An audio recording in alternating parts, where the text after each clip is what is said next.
नमस्कार दोस्तों, स्वागत है आपका एक बार फिर मीतू वॉयस चैनल पर। जो बने आदर्श बने। जिज्ञासु ने समझे पूर्णता के मायने। एक बार कबीरदास जी के पास एक जिज्ञासु आया और पूछने लगा, महात्मन, मुझे गृहस्थ बनना चाहिए अथवा सन्यासी, कृपया मार्गदर्शन दें। कबीरदास ने कहा, जो भी बनो आदर्श बनो। उसे अच्छी तरह से समझाने के लिए कबीर ने दो घटनाएं दिखाए। उन्होंने अपनी पत्नी को बुलाया, वह दोपहर का समय था। फिर भी उन्होंने पत्नी से कहा कि मुझे दीपक जलाकर दो ताकि उसके प्रकाश में मैं अच्छी तरह कपड़ा बुन सकूं।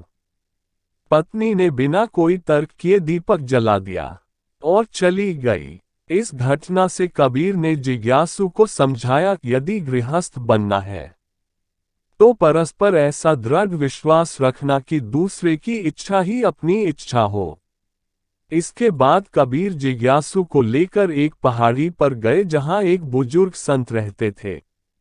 कबीर और जिज्ञासु ने संत को प्रणाम किया और उनके पास बैठ गए। कबीर ने संत से पूछा, बाबा जी, आपकी आयु कितनी है? संत ने कहा, 80 वर्ष। थोड़ी देर इधर उधर की चर्चा कर कबीर से फिर से संत से उनकी उम्र पूछी। संत बोले, 80 वर्ष। इस प्रकार थोड़े थोड़े अंतराल के पश्चात कबीर ने कई बार संत से उनकी आयु पूछी और संत ने हर बार बड़े प्यार से उन्हें बताया, 80 वर्ष। इसके बाद कबीर जिज्ञासु को लेकर पहाड़ी से नीचे उतरने लगे।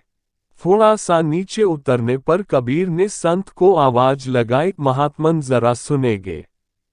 संत कबीर के पास नीचे उतर कर आए और पूछा, क्या बात है बेटा? कबीर ने हाथ जोड़कर कहा, महात्मन, मैं आपसे आपकी उम्र पूछना चाहता था।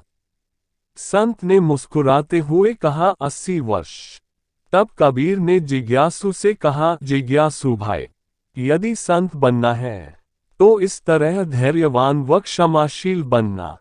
वस्तुतः हम जहाँ जिस भूमिका में रहें उसके अनुकूल बनकर रहने से ही पूर्णता आती है। अतः जो बने आदर्श बने।